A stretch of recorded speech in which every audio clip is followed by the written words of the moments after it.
اور مشکل جگہ پر چڑھ گیا۔ واضح رہے کہ عبداللہ بن مسعود رضی اللہ عنہ مکے میں بکریاں چرایا کرتے تھے۔ اس گفتگو کے بعد عبداللہ بن مسعود رضی اللہ عنہ نے اس کا سر کاٹ لیا اور رسول اللہ صلی اللہ علیہ وسلم کی خدمت میں لا کر حاضر کرتے ہوئے عرض کیا، یا رسول اللہ صلی اللہ علیہ وسلم، یہ رہا اللہ کے دشمن ابو جہل کا سر۔ آپ نے 3 بار فرمایا، واقعی اس اللہ کی قسم جس کے سوا کوئی معبود نہیں۔ اس کے بعد فرمایا، اللہ اکبر، تمام حمد اللہ کے لیے ہے جس نے اپنا وعدہ سچ کر دکھایا، اپنے بندے کی مدد فرمائی اور تنہا سارے گروہوں کو شکست دی۔ پھر فرمایا، چلو مجھے اس کی لاش دکھاؤ۔ جب آپ صلی اللہ علیہ وسلم کو لاش دکھائی گئی تو آپ نے فرمایا، یہ اس امت کا فرعون ہے۔ معاذ بن عمرو اور معوذ بن افرا کے ایمان افروز کارناموں کا ذکر ہو چکا ہے۔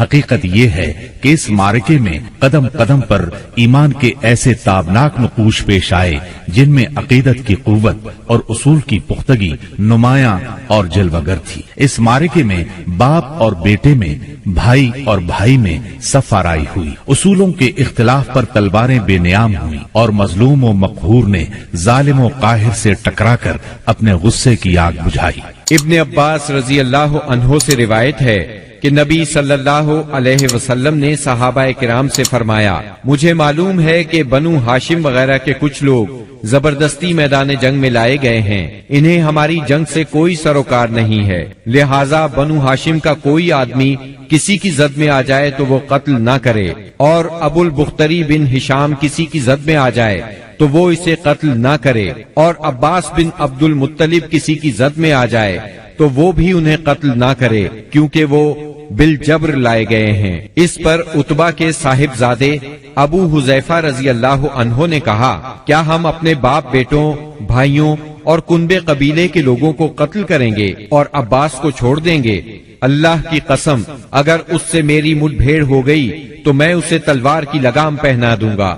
یہ خبر رسول اللہ صلی اللہ علیہ وسلم کو پہنچی تو آپ نے عمر بن خطاب رضی اللہ عنہ سے فرمایا، کیا رسول اللہ صلی اللہ علیہ وسلم کے چچا کے چہرے پر تلوار ماری جائے گی؟ عمر رضی اللہ عنہ نے کہا، یا رسول اللہ، مجھے چھوڑیے، میں تلوار سے اس شخص کی گردن اڑا دوں، کیونکہ اللہ کی قسم یہ شخص منافق ہو گیا ہے۔ بعد میں ابو حذیفہ رضی اللہ عنہ کہا کرتے تھے، اس دن میں نے جو بات کہہ دی تھی اس کی وجہ سے مجھے برابر خوف لگا رہتا ہے، صرف یہی صورت ہے کہ میری شہادت اس کا کفارہ بن جائے، اور بالآخر وہ یمامہ کی جنگ میں شہید ہو ہی گئے۔ ابو البختری کو قتل کرنے سے اس لیے منع کیا گیا تھا کہ مکے میں یہ شخص سب سے زیادہ رسول اللہ صلی اللہ علیہ وسلم کی ایذا رسانی سے اپنا ہاتھ روکے ہوئے تھا، آپ کو کسی قسم کی تکلیف نہ پہنچاتا تھا اور نہ اس کی طرف سے کوئی ناگوار بات سننے میں آتی تھی، اور یہ ان لوگوں میں سے تھا جنہوں نے بنی ہاشم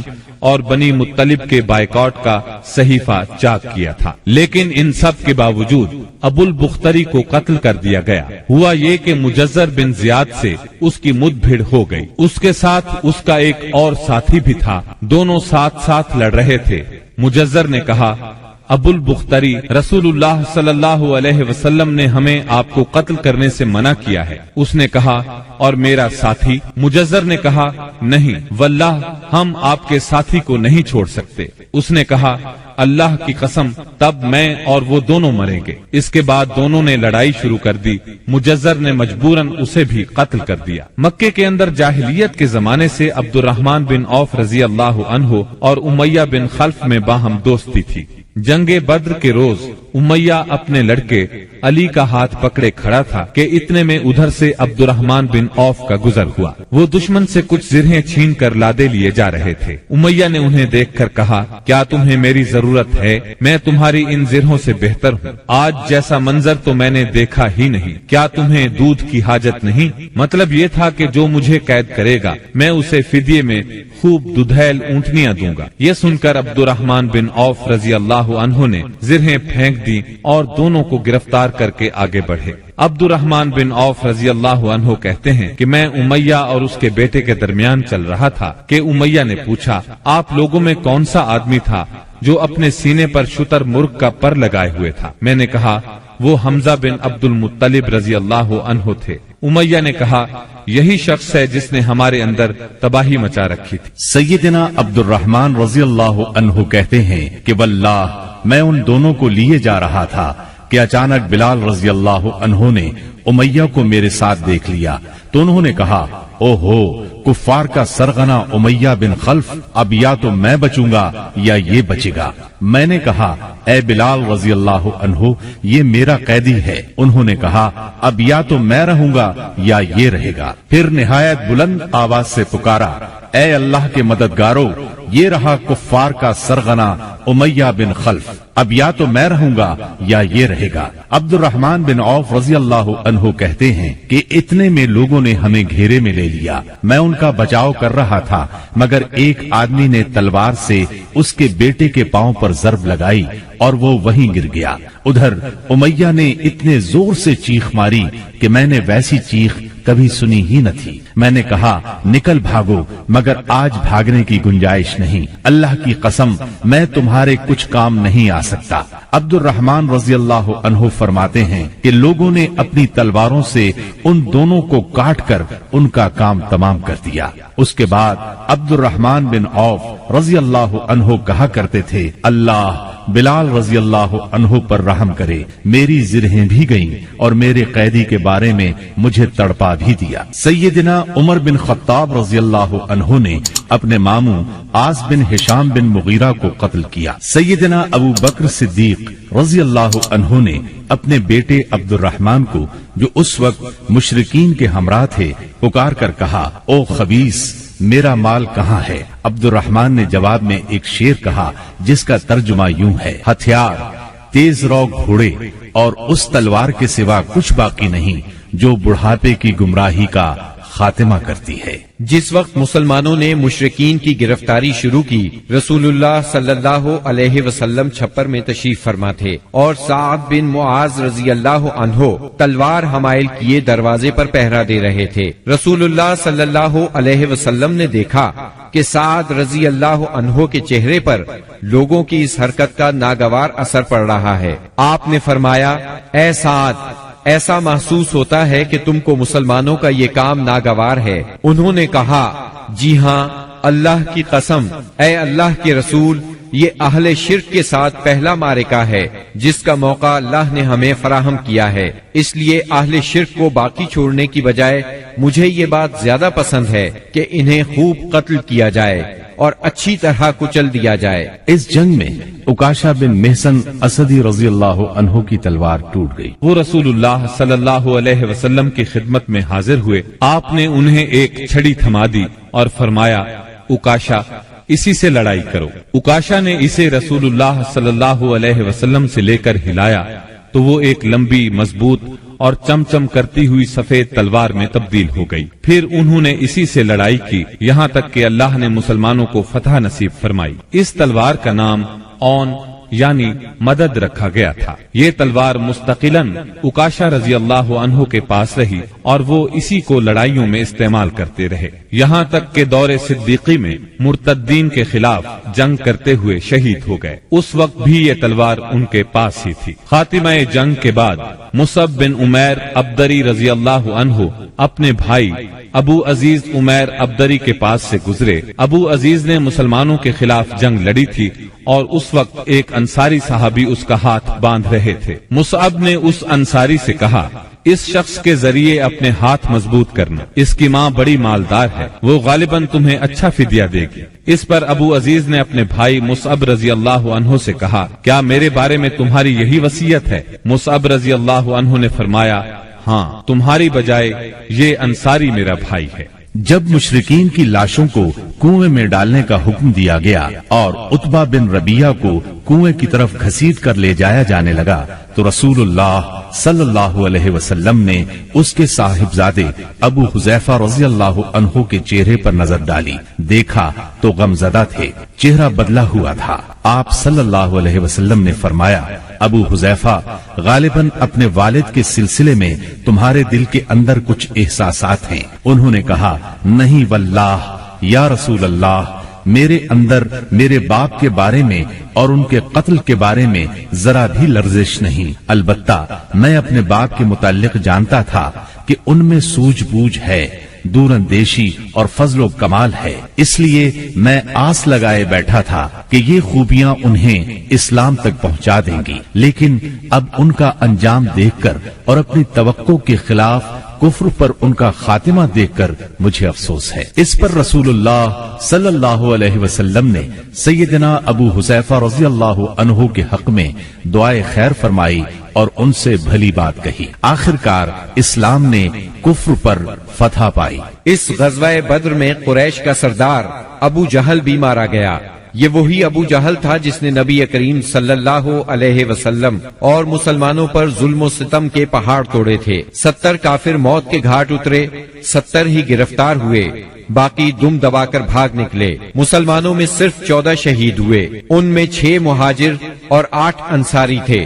اس جنگ نے اسلام کے دشمنوں کی طاقت کا جنازہ نکال دیا، ان کا بھرم کھل گیا اور ان کا غرور خاک میں مل گیا۔ جب رسول اللہ صلی اللہ علیہ وسلم مدینہ پہنچ چکے تو آپ نے قیدیوں کے بارے میں مشورہ کیا۔ سیدنا ابو بکر نے فدیہ لینے کی رائے دی، جبکہ سیدنا عمر کی رائے یہ تھی کہ انہیں قتل کر دیا جائے۔ انہوں نے فرمایا میرا قریبی میرے حوالے کریں اور میں اسے قتل کروں۔ عقیل بن ابی طالب سیدنا علی کے حوالے کریں، وہ اس کی گردن کو اڑائیں، یہاں تک کہ اللہ کو معلوم ہو جائے کہ ہمارے دلوں میں مشرکین کے لیے کوئی نرم گوشہ نہیں ہے، اور یہ حضرات مشرکین کے ائمہ اور قائدین۔ رسول اللہ صلی اللہ علیہ وسلم نے فدیہ لینا طے کیا۔ یہ فدیہ 4000 سے 3000 اور کم از کم 1000 درہم تک تھا، اور ان میں سے جو لکھنا پڑھنا جانتے تھے ان کا فدیہ یہ قرار دیا گیا کہ وہ 10 بچوں کو لکھنا پڑھنا سکھا دیں۔ غزوہ بدر میں قریش کے 70 آدمی مارے گئے،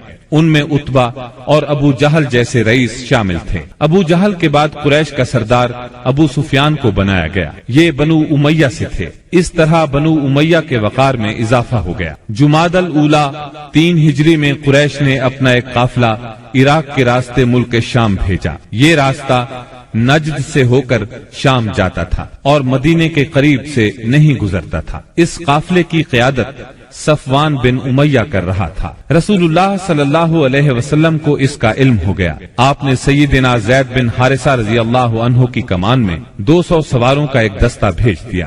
قریش کا قافلہ نجد میں قردہ نامی ایک چشمے پر پڑاؤ ڈال رہا تھا کہ سیدنا زید رضی اللہ عنہ نے اس پر حملہ کر دیا۔ نتیجہ یہ ہوا کہ پورا قافلہ ان کے قبضے میں آ گیا، البتہ اس میں جتنے آدمی تھے سب نکل بھاگے۔ صرف قافلے کا رہنما فرات بن حیان گرفتار ہو سکا، اس نے اسلام قبول کر لیا۔ مال غنیمت کی مقدار 1,00,000 درہم تھی، اور غزوہ بدر کے بعد قریش کے لیے یہ سب سے زیادہ تکلیف دہ مار تھی۔ غزوہ بدر کے بعد غزوات کے سلسلے میں تیزی آ گئی۔ 3 ہجری میں غزوہ بحران، غزوہ غطفان، غزوہ حمیر الاسد اور غزوہ احد اس سال کامیابی سے لڑے گئے۔ البتہ غزوہ احد واحد غزوہ ہے جس میں مسلمانوں کو بہت تکلیف دہ صورتحال کا سامنا کرنا پڑا۔ اپنی ایک غلطی کی وجہ سے وقتی طور پر شکست کا منہ دیکھنا پڑا۔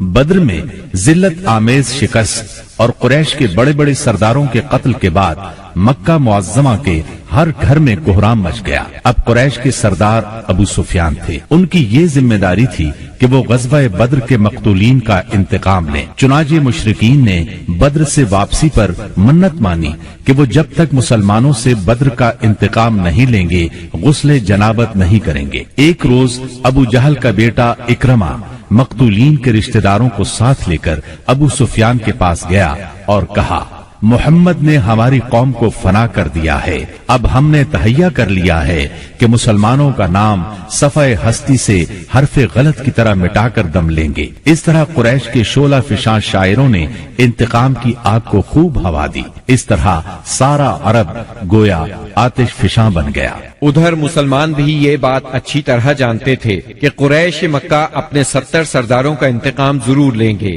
چنانچہ مسلمان کفار مکہ کی سرگرمیوں سے باخبر رہنے کی پوری کوشش کر رہے تھے۔ شوال 3 ہجری میں رسول اللہ صلی اللہ علیہ وسلم کو اطلاع ملی کہ قریش کا لشکر مدینہ منورہ کی طرف بڑھ رہا ہے اور اس کی تعداد 3000 ہے۔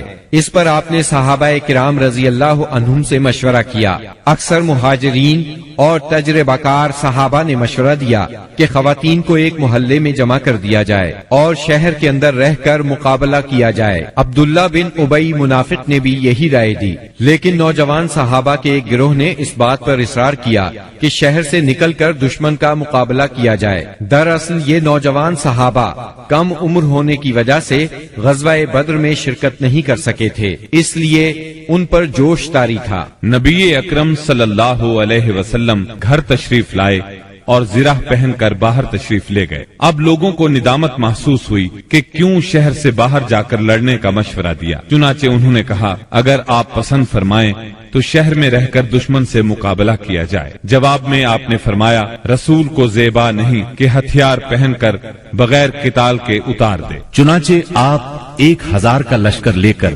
مدینہ منورہ سے نکلے۔ اس کے بعد نبی صلی اللہ علیہ وسلم نے لشکر کو 3 حصوں میں تقسیم کیا۔ مہاجرین کا دستہ، اس کا پرچم سیدنا مصعب بن عمیر رضی اللہ عنہ کو عطا کیا۔ قبیلہ اوس کا دستہ، اس کا علم اسید بن حزیر رضی اللہ عنہ کو عطا فرمایا۔ تیسرا قبیلہ خزرج کا دستہ، اس کا علم حباب بن منذر رضی اللہ عنہ کو عطا فرمایا۔ پورا لشکر 1000 مردان جنگی پر مشتمل تھا، جن میں 100 زرہ پوش اور 50 شاہ سوار تھے۔ سیدنا ابن ام مکتوم رضی اللہ عنہ کو اس کام پر مقرر فرمایا کہ وہ مدینے کے اندر رہ جانے والے لوگوں کو نماز پڑھائیں گے۔ اس کے بعد کوچ کا اعلان فرمایا اور لشکر نے شمال کا رخ کیا۔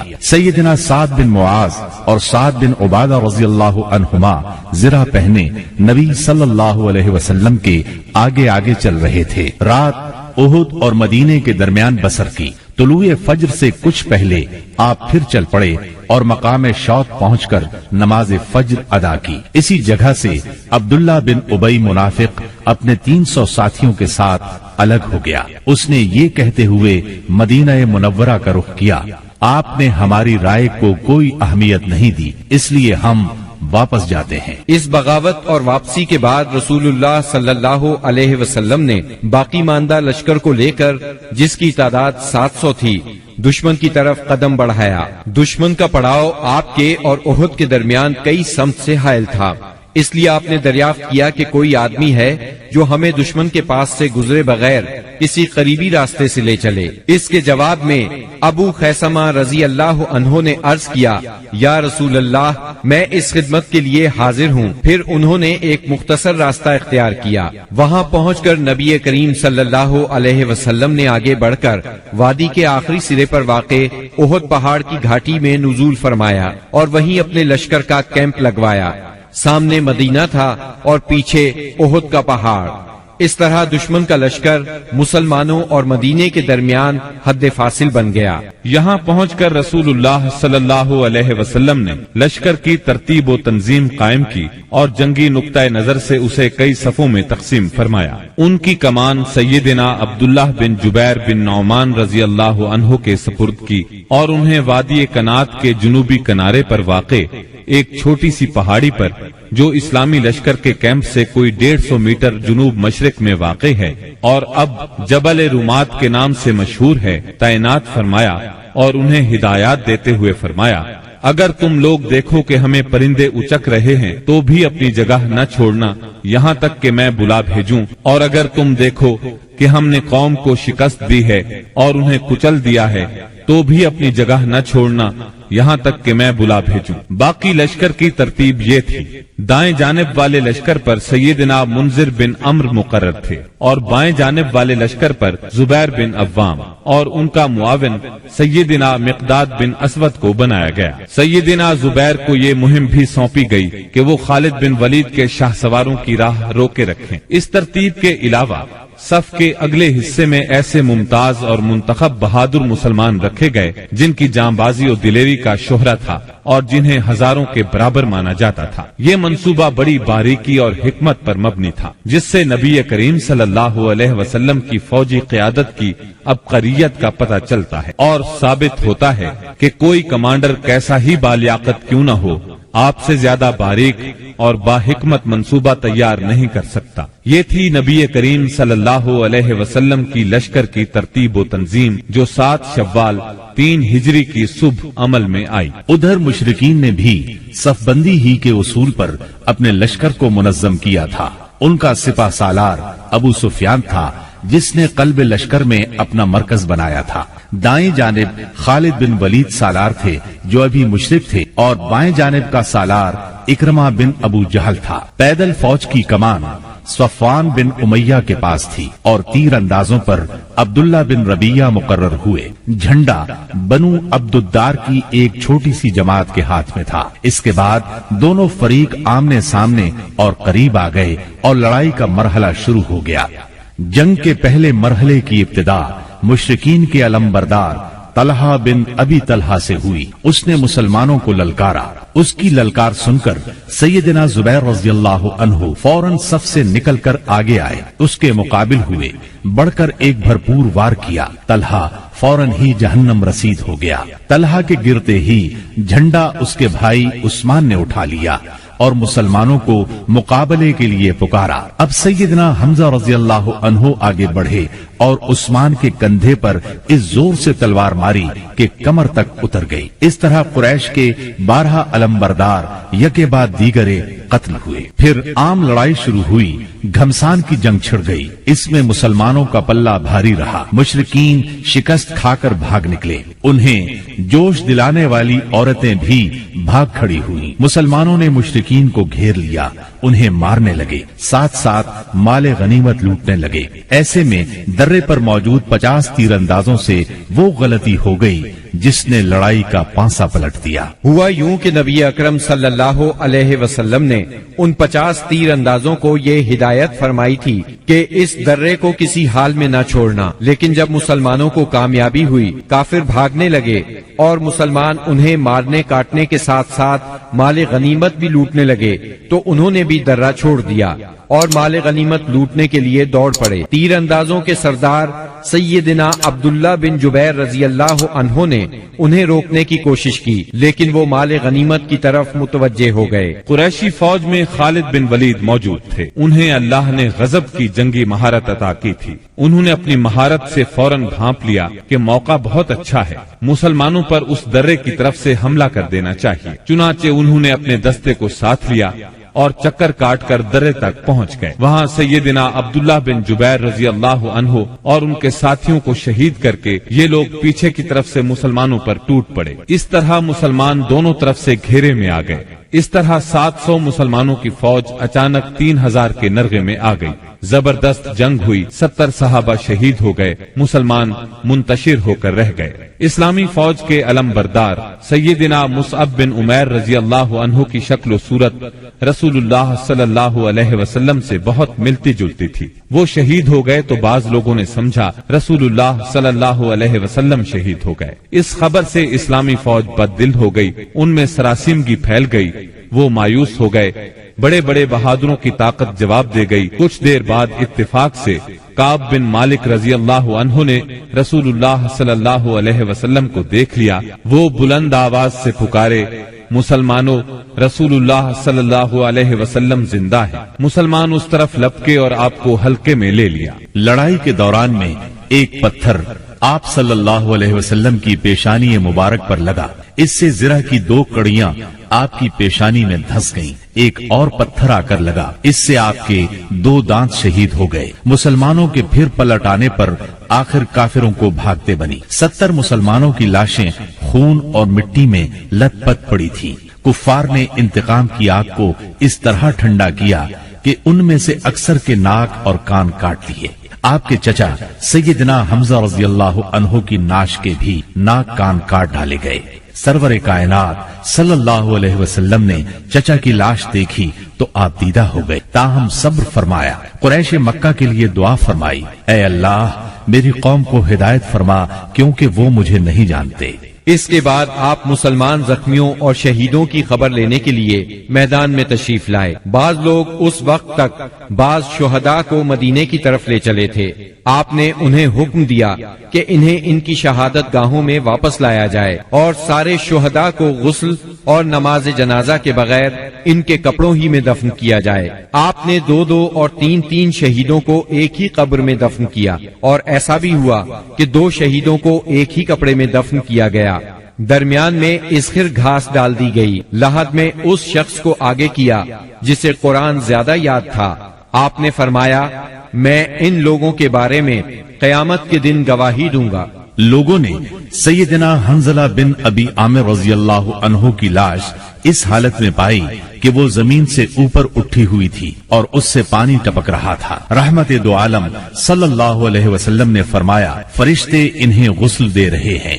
ان کا واقعہ یہ ہے کہ ان کی نئی شادی ہوئی تھی، بیوی کے ساتھ ہی تھے کہ جنگ کی دعوت کانوں میں پڑی۔ وہ بیوی کو چھوڑ کر سیدھے میدان جنگ میں آ گئے، پھر حالت جنابت ہی میں لڑتے ہوئے شہید ہو گئے۔ چنانچہ فرشتوں نے انہیں غسل دیا، اس لیے انہیں غسیل الملائکہ کہا جاتا ہے۔ سیدنا حمزہ رضی اللہ عنہ کو اتنی چھوٹی چادر میں دفنا دیا گیا کہ اگر سر ڈھانکا جاتا تو پاؤں کھل جاتے تھے، اور پاؤں ڈھانکے جاتے تو سر کھل جاتا تھا۔ چنانچہ پاؤں پر اسخر گھاس ڈال دی گئی۔ یہی صورتحال سیدنا مصعب بن عمیر رضی اللہ عنہ کے ساتھ پیش آئی۔ شہداء کے دفن اور ان کے لیے دعا کے بعد نبی اکرم صلی اللہ علیہ وسلم اور صحابہ کرام مدینے کی طرف چلے۔ راستے میں کچھ عورتیں ملی جن کے عزیز شہید ہوئے تھے۔ نبی صلی اللہ علیہ وسلم نے انہیں تسلی دی اور ان کے لیے دعا فرمائی۔ بنو دینار کی ایک خاتون آئی جن کے شوہر، بھائی اور باپ شہید ہو گئے تھے۔ جب انہیں ان کے عزیزوں کی شہادت کی خبر دی گئی تو بولی، رسول اللہ صلی اللہ علیہ وسلم کی کیا خبر ہے؟ انہیں بتایا گیا رسول اللہ صلی اللہ علیہ وسلم خیریت سے ہیں۔ وہ بولی، میں آپ کو دیکھنا چاہتی ہوں۔ لوگوں نے اشارے سے بتایا۔ جب ان کی نظر آپ پر پڑی تو بولی کہ آپ کے بعد ہر مصیبت ہیچ ہے۔ مدینے پہنچ کر مسلمانوں نے ہنگامی حالت میں رات گزاری۔ جسموں پر زخم ہی زخم تھے، تھکن سے بدن چور چور تھے اور غم و الم کی کیفیت طاری تھی۔ اس کے باوجود وہ مدینے کا پہرا دیتے رہے اور رسول اللہ صلی اللہ علیہ وسلم کی پہرے داری کرتے رہے۔ ادھر رسول اللہ صلی اللہ علیہ وسلم نے محسوس کیا کہ دشمن کی نقل و حرکت پر نظر رکھنا ضروری ہے تاکہ وہ مدینے کا رخ کریں تو ان سے کھلے میدان ہی میں 2 ہاتھ کر لیے جائیں۔ چنانچہ صبح ہوئی تو آپ نے اعلان فرمایا، دشمن سے مقابلے کے لیے چلنا ہے اور صرف وہی آدمی جا سکتا ہے جو احد کی لڑائی میں شریک تھا۔ اس پر لوگوں نے کہا، ہم نے بات سنی اور مانی۔ چنانچہ سب لوگ مدینہ منورہ سے روانہ ہوئے۔ آپ نے 8 میل دور حمراء الاسد کے مقام پر پہنچ کر پڑاؤ ڈالا۔ ادھر مشرکین نے مدینہ منورہ سے 36 میل دور مقام روحا پر پڑاؤ ڈالا اور مدینے پر دوبارہ چڑھائی کرنے کا مشورہ شروع کر دیا۔ انہیں افسوس اس بات کا تھا کہ انہوں نے ایک بہترین موقع کھو دیا۔ ایسے میں معبد بن ابی معبد خزائی آپ کی خدمت میں حاضر ہوا۔ یہ آپ کے خیر خواہوں میں سے تھا۔ حمراء الاسد میں آپ کے سامنے پہنچ کر اس نے احد کے واقعے پر تعزیت کی۔ آپ نے اس سے فرمایا، تم جا کر ابو سفیان سے ملو اور اس کی حوصلہ شکنی کرو۔ معبد روحا پہنچا۔ اس وقت تک مشرکین مدینے کی طرف پلٹ پڑنے کا فیصلہ کر چکے تھے۔ معبد نے انہیں بری طرح ڈرایا، کہنے لگا، محمد ایسی جمعیت لے کر نکلے ہیں کہ میں نے ایسی مثال پہلے نہیں دیکھی۔ وہ سب لوگ تمہارے خلاف غصے سے بھرے ہوئے ہیں، بھڑکے ہوئے ہیں۔ ان پر اس قدر جوش طاری ہے کہ میں نے ایسی مثال پہلے کبھی نہیں دیکھی۔ نیز میرا خیال ہے کہ تم کوچ کرنے سے پہلے اس لشکر کا ہراول دستہ اس ٹیلے کے پیچھے سے نمودار ہوتا ہوا دیکھ لو گے۔